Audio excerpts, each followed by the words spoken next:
How did you came with an idea to create your orchestra? Well, it's not my orchestra. We just created it because there was other idea already made in Sweden, and they created the first one like 25 years ago.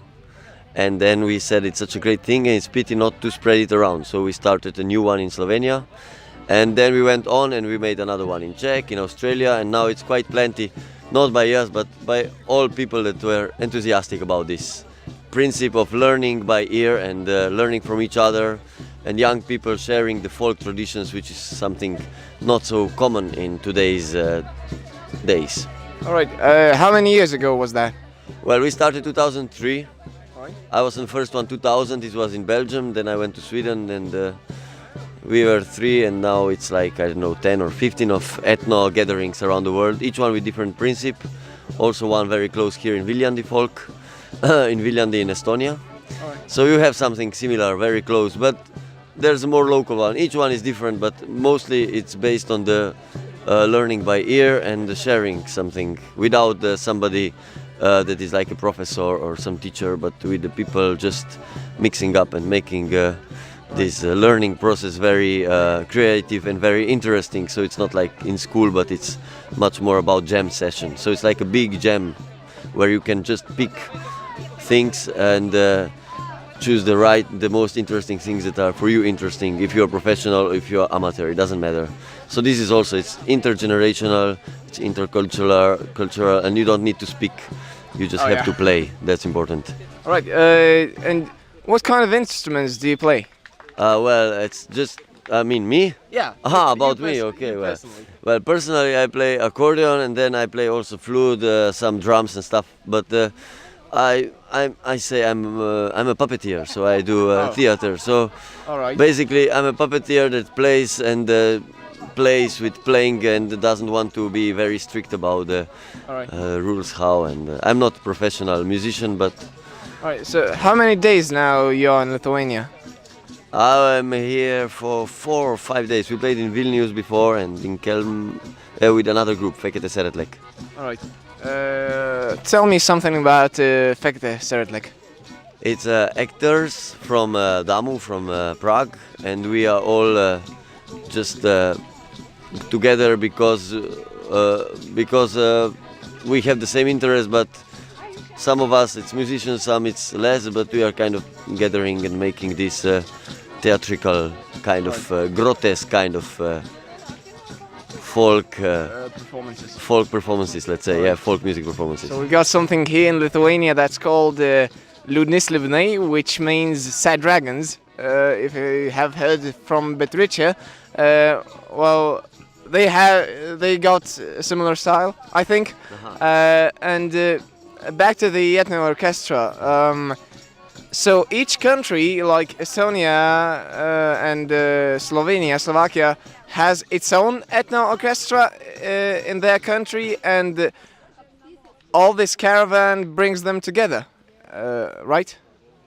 Well, this caravan is just going around. It's one of the orchestras, so it's not like the one that brings them together. It will meet some orchestras on the way, like Viljandi, Esti. All right. But otherwise, it's just some extra project that happened because Sweden has the European town of culture, and that's why they could manage to make this project, because it's maybe a bit more expensive than just like gathering, and more complicated. It's 1 month, you know.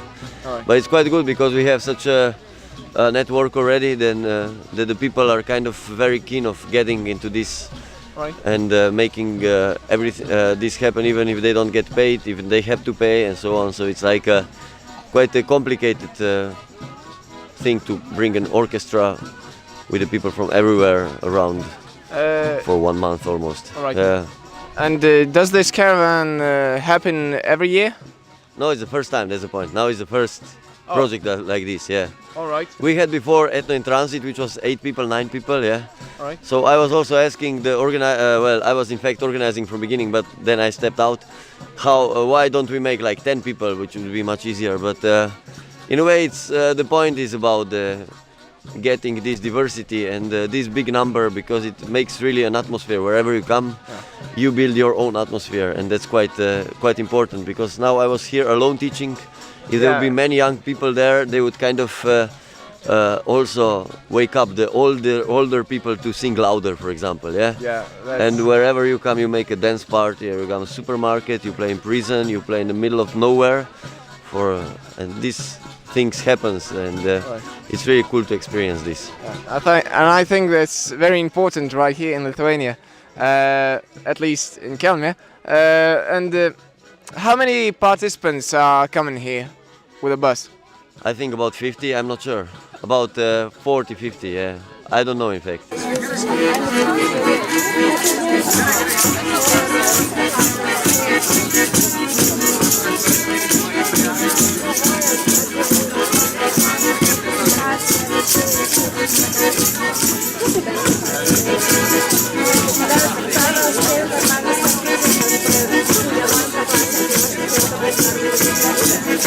Taigi, sveikos panelės. Labas.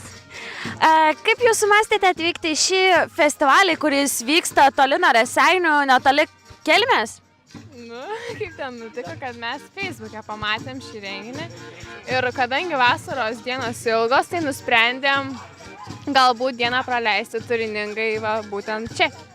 O jūsų neišgazdino tai, kad čia yra etno ISTERIJA, kad tai yra etnografinis festivalis? Tikrai ne, tuo labiau dar įdomiau pažiūrėti, kas ten vyksta. Kaip tik manau įdomu, kad yra kitokių renginių įvairesnių, tai kaip tik smagu. Kaip tau šis festivalis? Tai dar neprasidėjo beveik, taip pat labai gražus šuo yra. O tai kaip tu sugalvojai savanoriauti šitame festivalyje? Jūsų Laura parašė man, kad padėčiau ir taip gavos. Ir aš padėjau. O neišgąsdino tai, kad čia yra etnografinis festivalis? Ne, man patinka etnografiniai dalykai.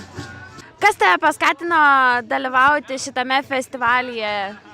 Kadangi čia yra etnografinis festivalis, ruošdamas etnografiją, taigi pagalvojau, kad būtų visai smagu, kadangi čia taip pat dalyvauja žmonės iš kitų tautų. Pamaniau, kad būtų tarp kultūrinis ir visai smagus reikalas.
Tai kasgi yra repada?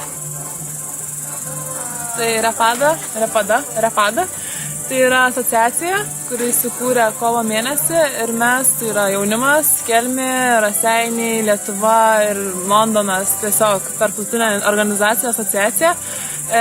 Darome renginius, bandome pritraukti jaunimą, bandome gelbėti Lietuvą. Ne, iš tiesų bandome sukurti ateitį Lietuvai. Kieno buvo mintis sukurti šią organizaciją? Laurino. Visą. Kodėl būtent repada, o ne koks kitoks pavadinimas? Laurinai, pakomentuok. Kas jums asocijuojasi su žodžiu repada? Jeigu iš tiesų kalbėti atvirai, mes susibūrėm taip visai netikėtai ir tas pavadinimas jau buvo gimęs. Ir mes klausėm Laurino, ką tai reiškia repada. Ir iš tiesų tai reiškia tai, ką tu nori. Tiesiog, tai yra gyvūnas, galbūt būtybė, tai kažkas iš ateities, iš praeities. Iš esmės tai yra tai, ką tu sukuri savo, tėvyniai, kitiems žmonėms. Na, o dar tas logotipas toks yra čia, kaip, nežinau, kaip mes gal Morzės abėcėlė ar kaip čia. Tai mūsų kūrėjas logo yra Laurinas. Irgi netikėtai, nelauktai, ta Morzės abėcėlė, tu visiškai teisus. Tai kiekvienas ženklas reiškia raidę, tai va, kiekvienas tas yra raidė, tai ir reiškia mūsų logo. Kadangi logo visi tiesiog dabar jie, kaip pasakyti, kuo mažesni, tuo geresni, tai mes bandėm viską minimalizuoti iki tokios Morzės abėcėlės, turim ir savo melodiją Morzės, tai manau, kuo toliau, tuo labiau mes eisim su Morzės abėcėlę ir darysim kažkokią tai reklamą, kažką ateityje labiau. Na, o dabar apie patį festivalį Etno ISTERIJA. Kodėl visų pirma toks pavadinimas? Etno ISTERIJA kilo, pats ISTERIJA pavadinimas kilo nuo vietovės, kur visas susiformavo šitas festivalis. Istro, jeigu aš esu teisi, taip susikūrė ISTERIJA, taip pat tai yra deivė, jeigu aš irgi nemeluoju. Ir nuo viso to ir susikūrė šitas etno, nes etno muzika ir ISTERIJA nuo deivės, nuo vietovės. Tiesiog taip pat gavosi, kad lietuviškas žodis ISTERIJA labai tiko. Na ir apie patį renginį, kas jame vyksta? Laurin. Kaip vyksta? Kas vyksta, turėjom 2 dalis. Šiandien tai yra Liepos 23, 24 per naktį turėsim dar renginių. Pirmoji dalis vyko prie Kelmės dvaro. Vyko šiokia tokia muzikinės dirbtuvės, šiokia tokia pokalbiai apie etno.